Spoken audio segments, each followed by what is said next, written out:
l'humanité a commencé. C'est intéressant qu'il dit ici, assurément, si quelqu'un dit comment une matière si subtile peut faire bouger les choses, il va dire assurément, ce ne serait pas un homme de science qui pourrait faire une pareille objection. Et c'est bien vrai, à son temps, à lui, c'était vrai ça déjà, et aujourd'hui, c'est encore plus vrai. Parce qu'à l'époque d'Allan Kardec, on n'avait pas les ondes qui s'y propageaient sur la planète comme on a aujourd'hui pour Internet. On peut faire allumer on peut contrôler une maison, les frigos, les lumières, l'auto, par des ondes. On peut faire bouger la planète en utilisant des ondes. Donc, comment une chose si subtile est capable de faire bouger? Bon, on utilise les intermédiaires adéquats. Okay? Donc, ces ondes-là vont être captées, vont déclencher des systèmes électriques qui vont faire bouger les choses. Mais le périsprit, c'est la même chose. Hein? L'esprit va utiliser le périsprit pour qu'il puisse nous envoyer la commande de quoi faire avec notre corps.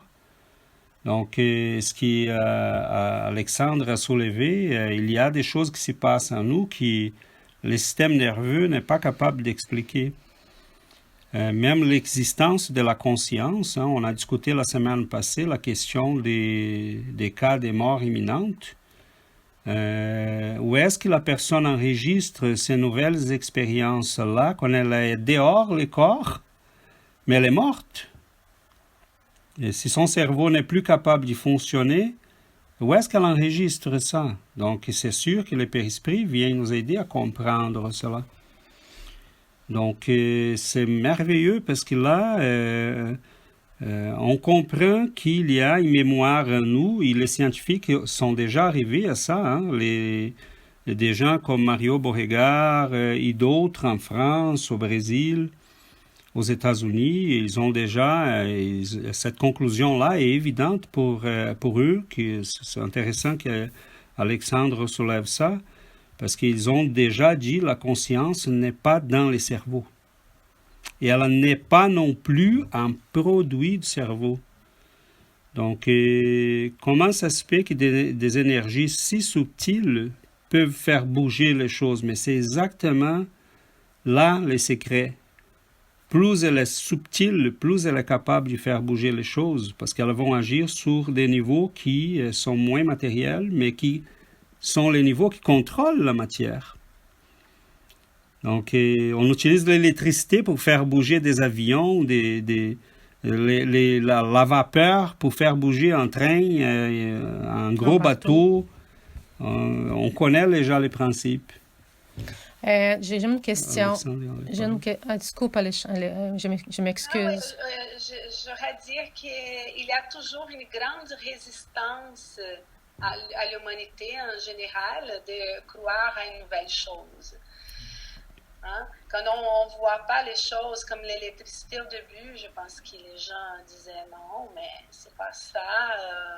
Comprenez-vous ce que je dis? Aujourd'hui, c'est normal, on ne pense pas, on ne va pas réfléchir à l'électricité, on utilise. Exactement.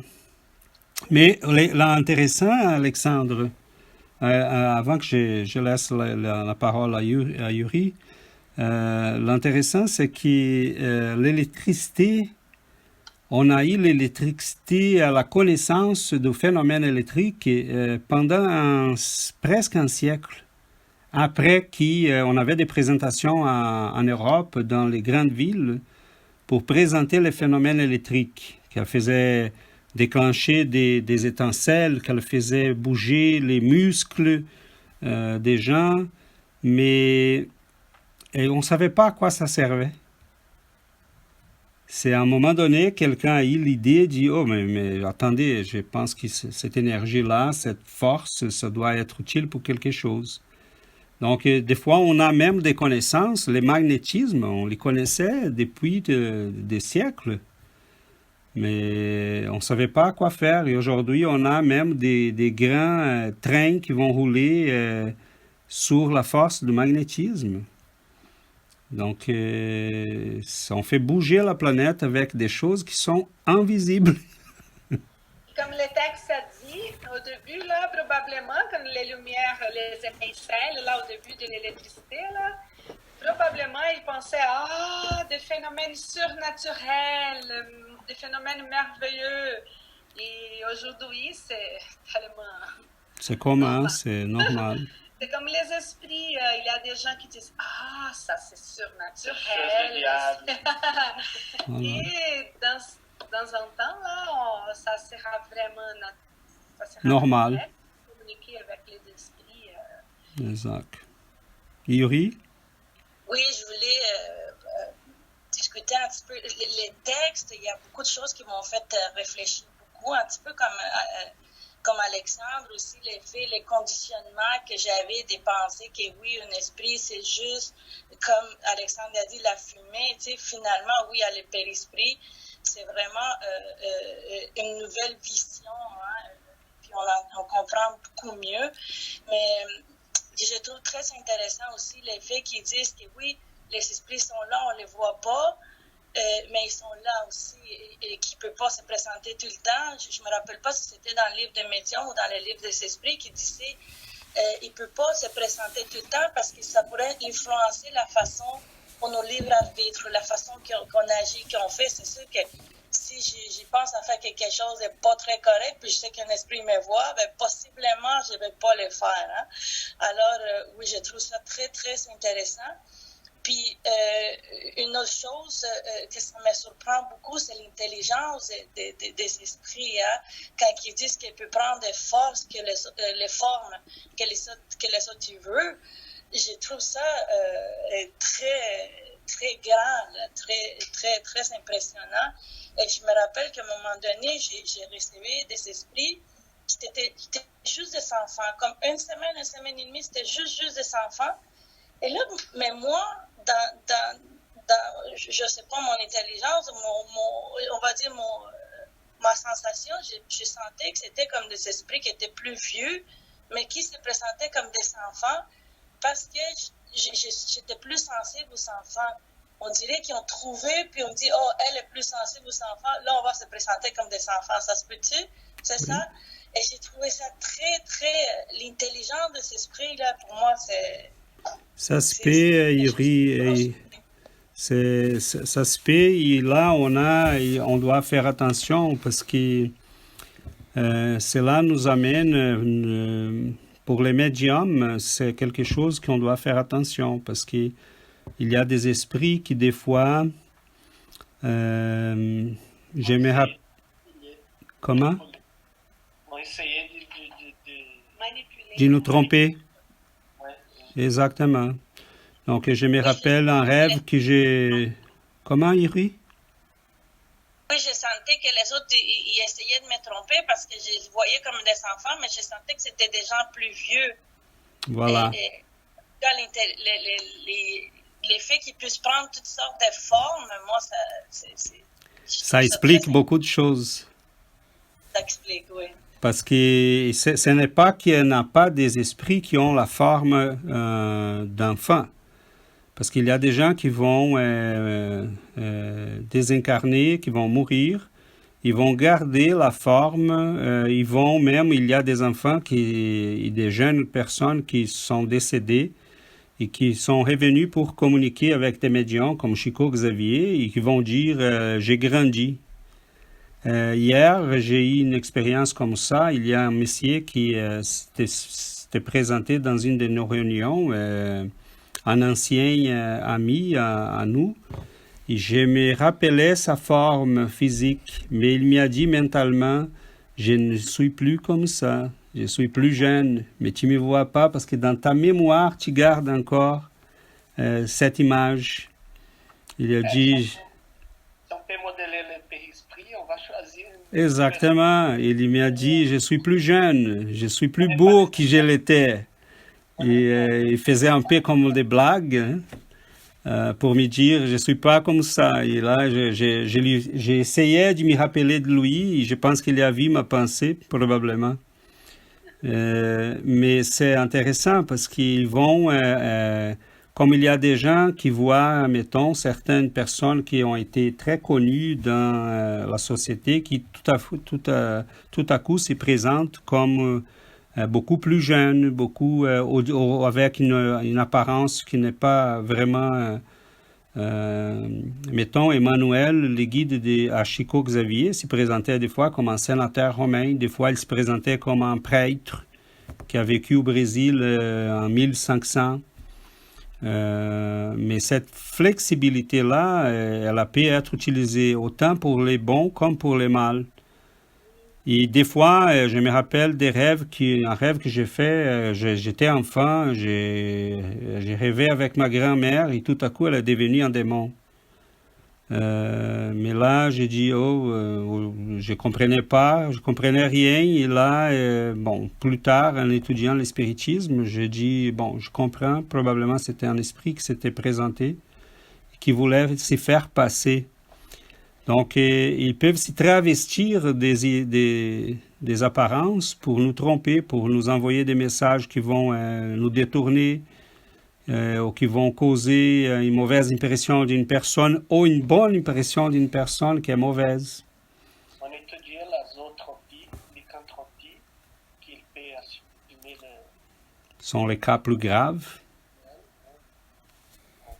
J'ai une question. Je pense que le médium doit vraiment faire attention à ces choses parce que quelquefois, un mauvais esprit, comme César a dit, ils peuvent se présenter comme un ange, par exemple, comme un esprit de lumière et parler des choses qui va changer le chemin du médium et ça pourrait vraiment causer des problèmes. C'est là qu'on doit toujours être vigilant.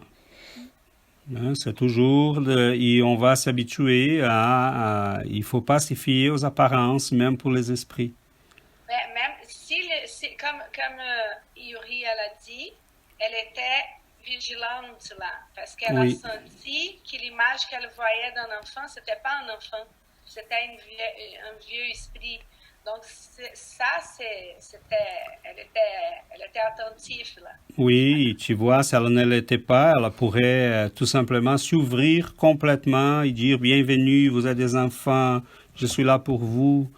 Et des fois, s'y faire tromper ou ils vont en profiter de ton énergie, de ton travail pour des choses qui ne sont pas vraiment honnêtes. Tu n'es pas au courant, même pas au courant. Donc ça, sont des détails techniques de la médiumnité qu'on doit faire attention. Donc c'est ça, les esprits, leur périsprit, ils ont le droit de prendre toutes les formes possibles. Avec un petit sénon, Yuri, ça, ce n'est pas facile pour tous les esprits. Mais il y a quelques-uns qui sont très habiles, même dans les côtés mauvais. Donc, ça sont pas de leur évolution, ça par rapport. Oui, il y en a, et surtout l'évolution intellectuelle. Parce qu'il y a des esprits qui ne sont pas évolués moralement, mais sont capables de manipuler la matière. C'est comme ici, mettons. On a des grands scientifiques qui travaillent pour concevoir des armes, pour produire des choses dangereuses, pour masquer des produits qui sont mauvais pour la santé, mais ils vont les masquer d'une manière à les faire passer. Enfin, il y a des gens qui sont très développés intellectuellement, capables de manipuler la matière. Et du côté du monde spirituel, il y a aussi des esprits comme ça, qui ne sont pas évolués moralement, mais qui sont très, très capables de manipuler la matière du côté du périsprit et du monde spirituel. Donc, ce n'est pas tous les esprits qui sont capables de faire ça. Okay? Ce sont des esprits très habiles, on ne les trouve pas facilement, donc, mais ils peuvent se présenter quand même. Et des fois, ils vont... on sent quelque chose, ok? Tu es là en train de parler à une personne, tu fais on va dire un rêve, mais on sait que ce n'est pas un rêve. C'est un dédoublement ou une visite spirituelle qui arrive pendant le sommeil. Tu es en train de parler à quelqu'un, mais tu sens quelque chose. Tu sens que ce n'est pas la personne. Tu sens qu'il y a quelque chose de bizarre. Okay? Quand on a cette sensation-là, faites attention. Parce que quand on est avec un ami, un vrai ami, on le sent. Notre cœur, on les sent. Donc, il suffit d'être attentif, de faire attention, parce qu'ils peuvent nous tromper, ça c'est sûr. Donc, dans l'évangile de Saint Jean, il dit de l'importance du discernement des esprits. Et on voit là qu'il savait de quoi il parlait.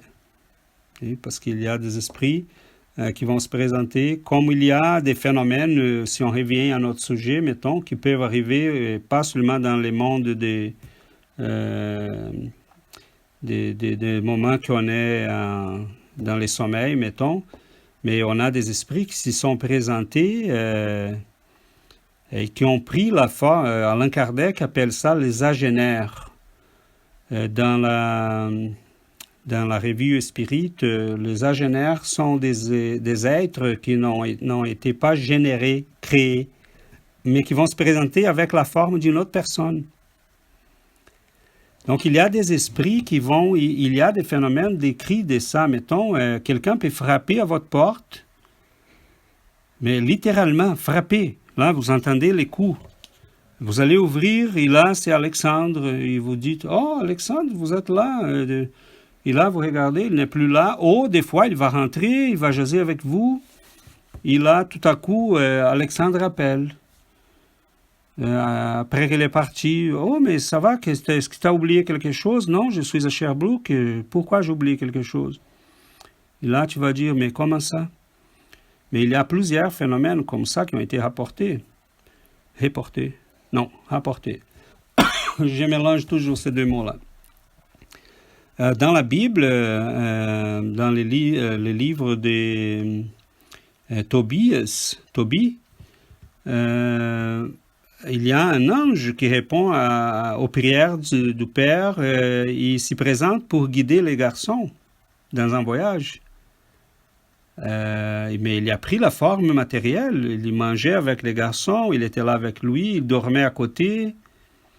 Donc, comment il fait ça? Bon, la manipulation de Père-Esprit. Ils sont capables de faire ça. De les rendre plus denses, de manière à qu'ils deviennent matériels presque, ou vraiment matériels. Donc, mais pour ça prend une évolution, une capacité des contrôles qu'on n'a pas pour l'instant. Jésus avait ces capacités-là au maximum. Il pouvait se promener sur l'eau, il pouvait se déplacer, il pouvait disparaître, et apparaître où il voulait. Il y avait un contrôle de ces phénomènes-là qui, nous, on est loin de les... Mais de manière isolée, on a dans l'histoire plusieurs de ces phénomènes-là. Ces travestir-là, Yuri, c'est pas seulement dans la communication médiumnique, ils peuvent même se travestir de manière à se présenter chez nous. Il y a plusieurs cas qui ont été racontés de ces phénomènes-là. Donc c'est très intéressant parce que ça montre que... je ne sais pas si vous vous rappelez les films Ghost. Bon, c'est presque impossible que quelqu'un ne se rappelle pas. Il a été tellement partout. Mais je trouvais intéressant l'esprit, là, les messieurs qui enseignaient à l'héros à faire bouger la matière. Donc, il voyait que cet esprit-là rentrait dans les trains, il commençait à kicker les canettes, là, les gens étaient assis, ils voyaient une canette qui se promenait en l'air. Il disait, mais là, il a vu l'esprit faire ça. Il a dit, apprends-moi à faire ça. Et là, il commence à dire, non, il faut que tu te concentres. Toi et la canette, on est la même chose. Okay? Là, il faisait, jusqu'à ce qu'il arrive à se concentrer suffisamment pour... donc, il y a beaucoup de vérité dans ça. Il y a des médiums qui ont été consultés pour la réalisation de ces films. Et on voit là beaucoup des éléments qui sont vrais. Mais c'est le périsprit. Si on est capable de densifier le périsprit, on est capable de faire bouger quelque chose. Nous, on soupçonne ici à la maison qu'on a des choses qui disparaissent, je ne sais pas. Là, on cherche quelque chose, on dit, mon Dieu, mais c'est pas possible. Tu es là hier, As-tu trouvé ton pantalon? Pas pour l'instant. Depois você fala que são longuinhos, mas Aí tá triste. se eu achar, eu teria escolhido. Você sabe que são longuinhas, são longinos. Eu não sei como que é. Então, Longinos.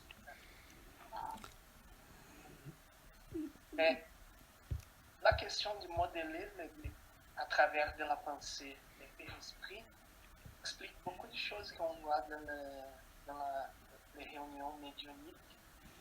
On voit des esprits parfois malades encore, sans un bras. Donc, qu'est-ce que c'est selon moi?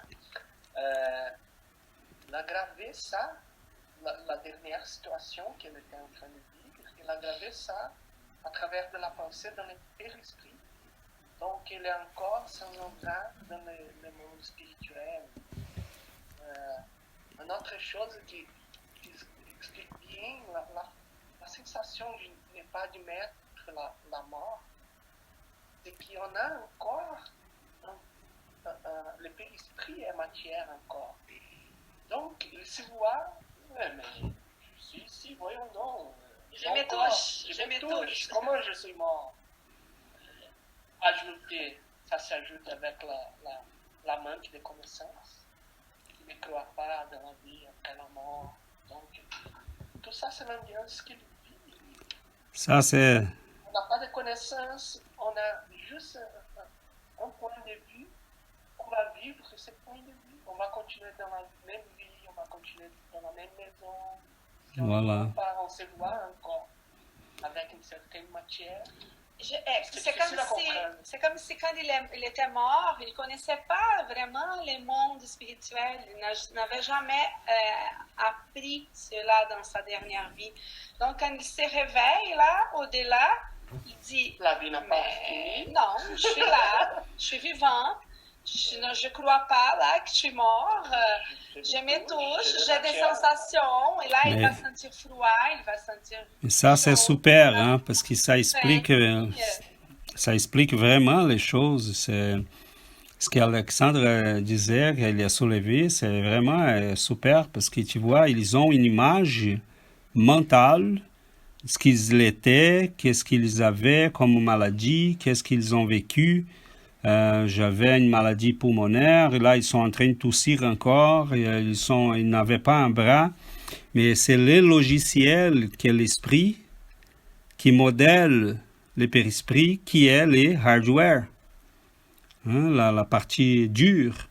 Donc, le périsprit, comme il est flexible, modélable, il va s'adapter au logiciel, aux ordres mentaux.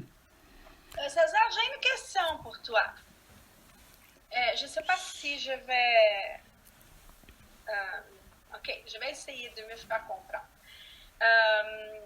Par exemple, une personne qui n'a pas de connaissances du monde spirituel dans cette vie-là, il est décédé, il va être dans cette situation-là qu'il ne comprend rien, il est perdu.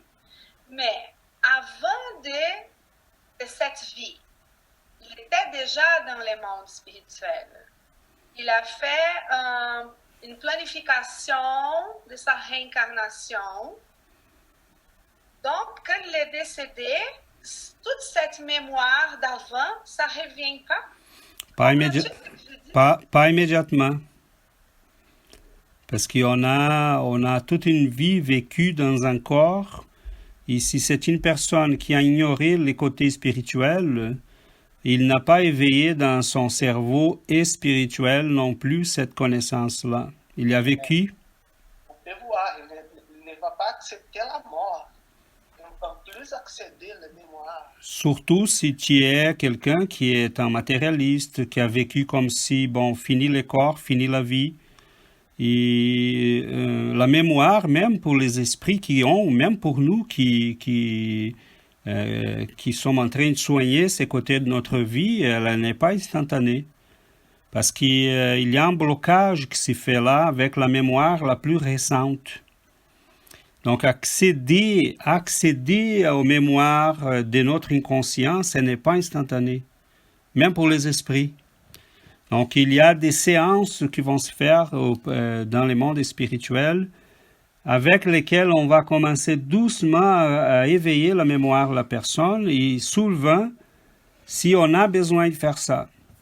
Parce que les esprits ne vont pas le faire, parce que d'habitude, Adriana, les mémoires, si on a accès à tout ça, on va devenir fou.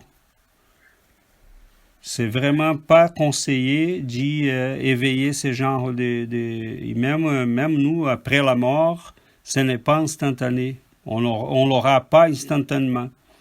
Sauf quelques cas, évidemment, qui si on est décédé, on a une évolution considérable. Là, on peut accéder même en étant encore dans les corps. Bouddha disait, je me rappelle de mes existences, les dernières 60 existences. Apollonio de Tyana, il disait, je me rappelle de mes 3 dernières existences. Chico Xavier, Ah oui, il venait de tout. voilà, donc Notre planète avant de venir à la planète Terre. ils sont des exceptions parce qu'ils sont des gens qui ont ils sont en train de vivre plus du côté spirituel que du côté matériel de la vie. La matière ne représente plus pour eux un poids comme pour nous. Parce que notre cerveau, il occupe beaucoup de notre énergie. Beaucoup. Faire fonctionner ces logiciels-là, ce n'est pas facile parce qu'ils consomment beaucoup d'énergie. Et si on commençait à avoir un cerveau humain, il est conçu pour garder la mémoire d'une existence.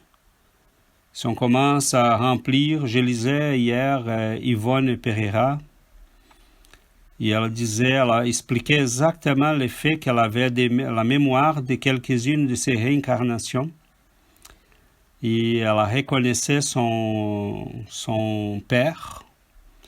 Il se présentait à elle dès qu'elle était toute petite. Et elle avait beaucoup de problèmes parce qu'il y avait un autre monsieur qui se présentait aussi. Elle reconnaissait ce monsieur-là comme étant un grand amour de son passé.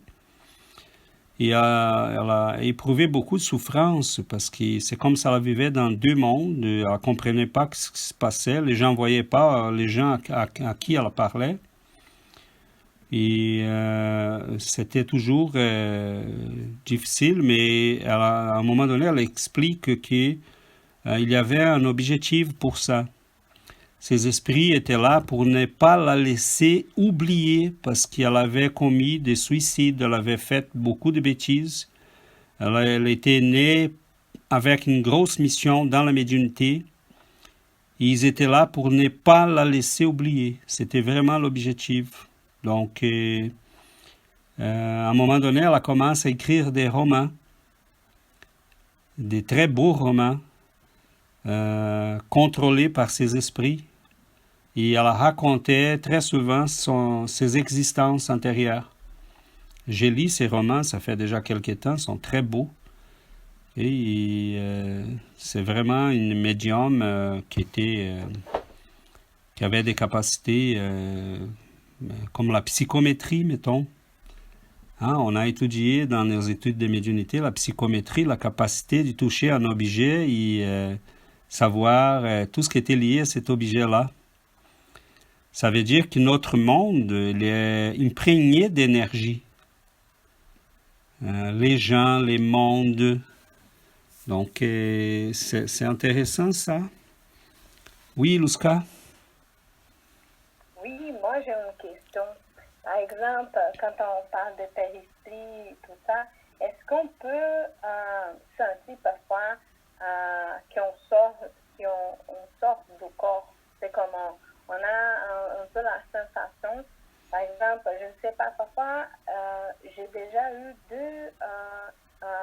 expériences que là, j'en doute si c'était réel ou pas, mais c'était comme j'étais un peu endormie, puis j'ai eu vraiment la sensation d'être sortie. Puis comme était comme en haut là. Et puis, donc là, c'est comme parfois, c'est vraiment, c'était intense.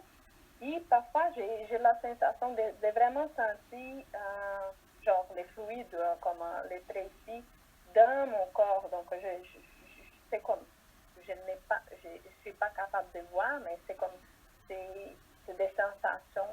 Donc, j'ai comme un peu de curiosité pour savoir comment ça se passe.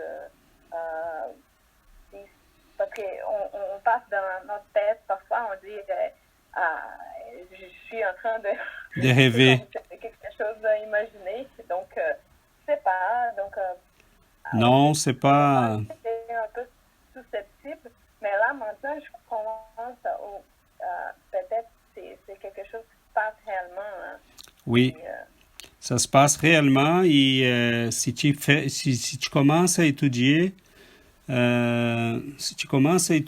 tu verras qui sont des phénomènes dans les livres des esprits. Il va nous expliquer que dès que l'esprit a la possibilité de quitter son corps, il quitte.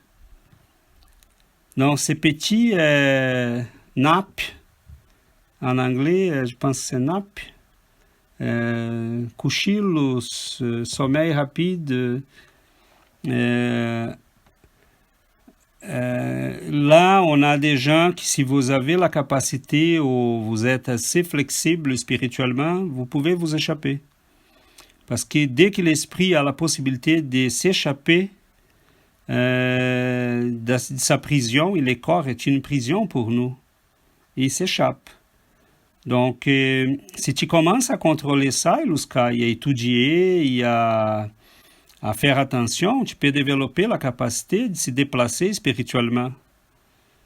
C'est la projection, disons comme ça, ou le dédoublement, ou le desdobramento, qu'on dit en portugais. Parce que c'est la capacité de quitter le corps.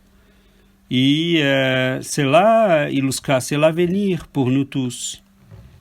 Le corps, à un moment donné, sera plus un obstacle. C'est vraiment un phénomène qu'on sera capable de sortir, aller parler à quelqu'un d'autre quelque part, il faut avoir la même capacité, évidemment.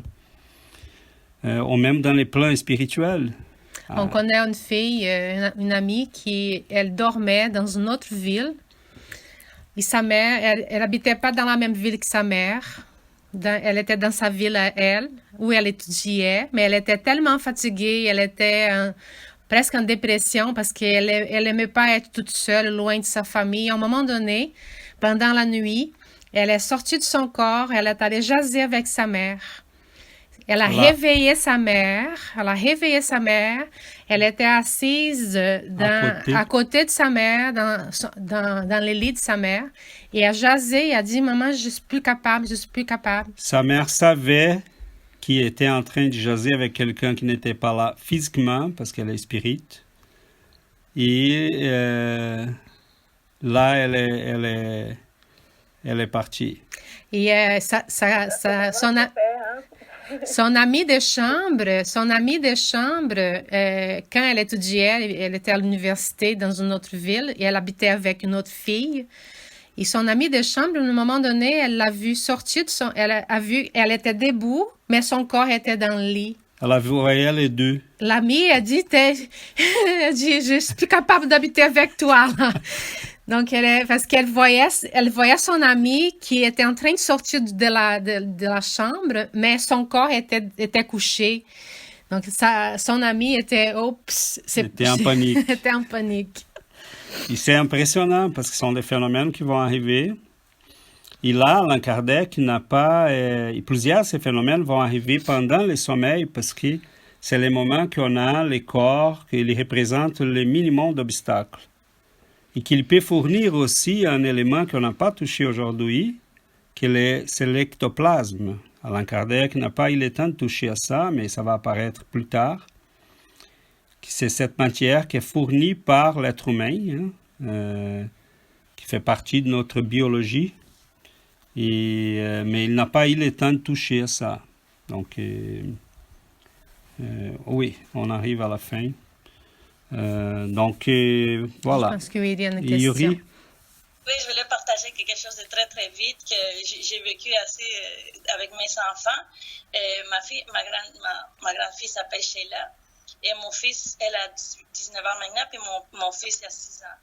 Fait qu'à un moment donné, on était dans le salon, puis moi j'avais mon fils peut-être avait 3 ans, et il commençait à parler. Puis là, ma fille a descendu de l'escalier, puis là, mon fils, il l'a vu, il a tourné, puis il l'a vu, puis là, il a fait des gros yeux, puis il a dit « Anna, t'es là! » Puis là, il est couru chercher ma fille, puis là, il est serré dans ses bras.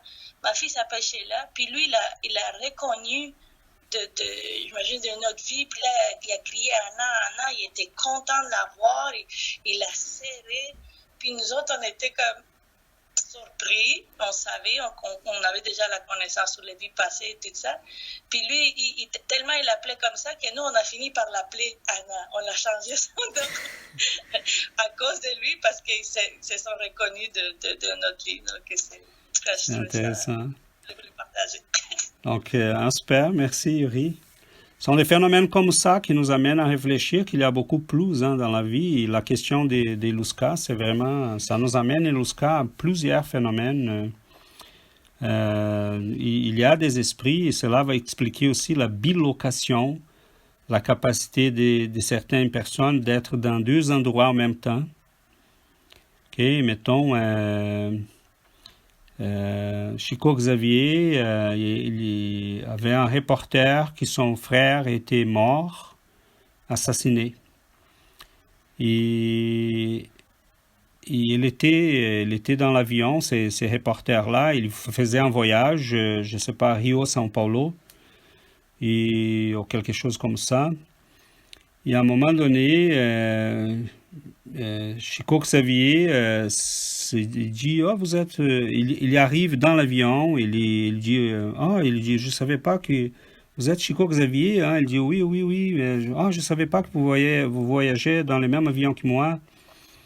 Là, il s'assit à côté de ses reporters, il lui en parle, il dit, dites à ta mère que ton frère va bien, il était assassiné, mais c'était un problème karmique, il explique, il a apaisé les gars, il a dit... parce qu'il il descend, là, Chico il dit, bon, je vais retourner à ma place. Et, bon. Là, il descend, il dit, bon, je vais lui en parler encore. Et là, il cherche Chico, et finalement, il demande la liste des passagers. Et il n'avait pas, Chico n'était pas là. Donc, non.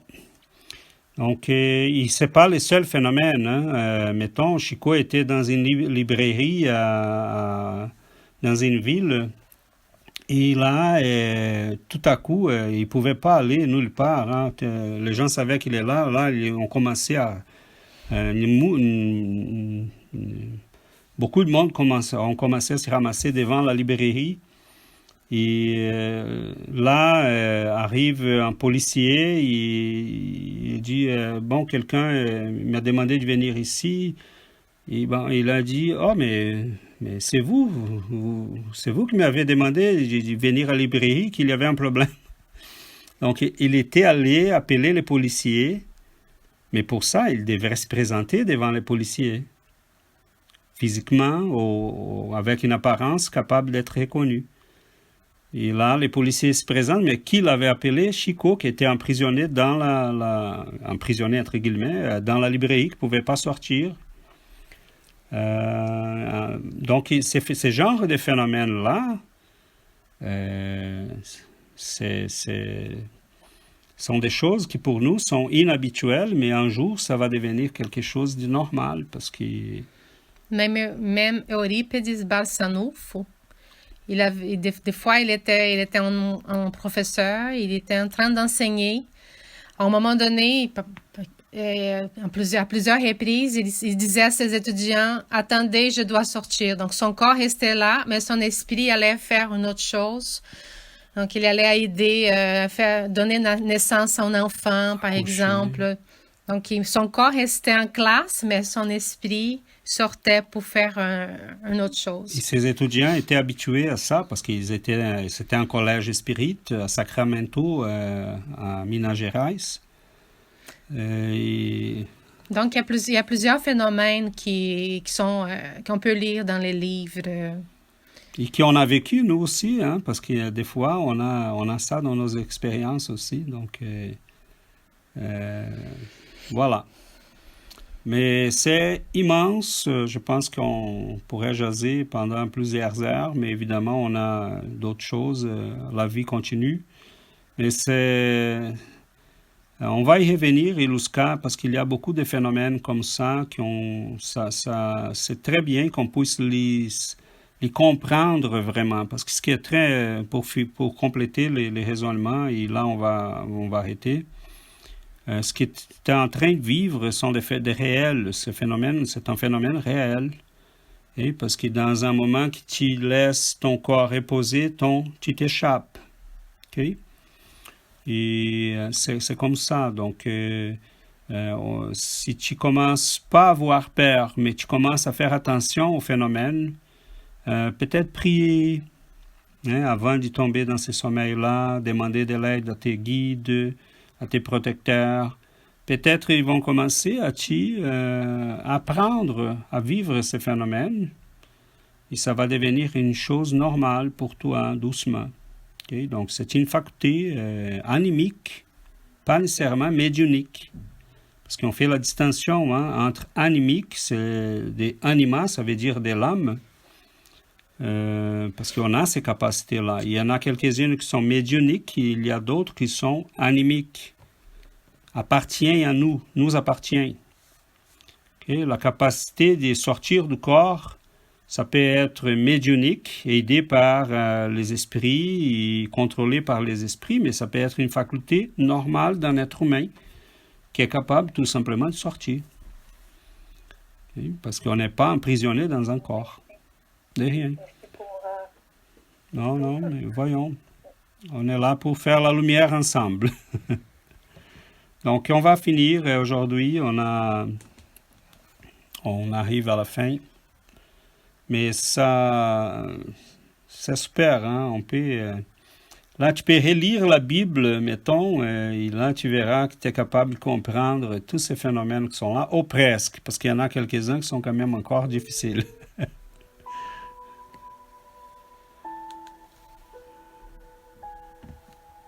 Moi, j'ai l'habitude, veux-tu faire la prière? Non? Donc, je le fais.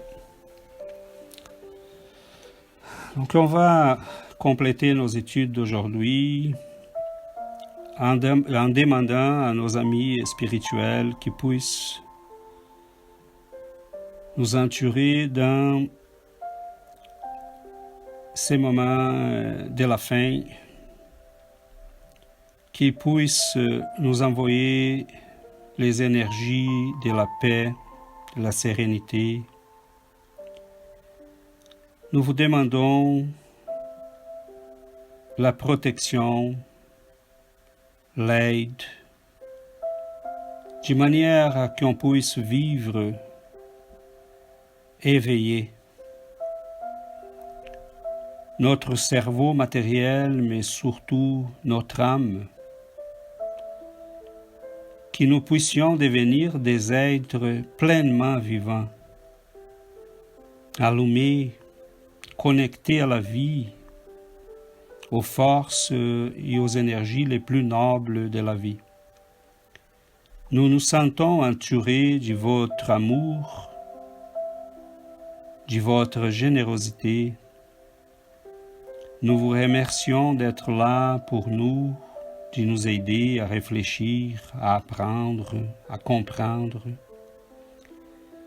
Et nous vous remercions de ces moments qui sont si chers pour chacun de nous.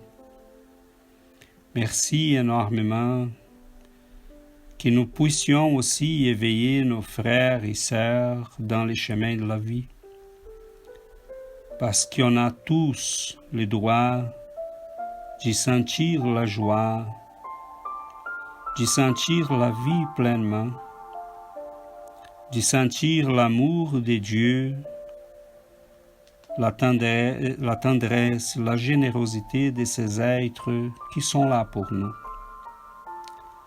Merci Seigneur, merci nos amis, que nous puissions vivre, agir, penser, vraiment comme des êtres allumés, vivants.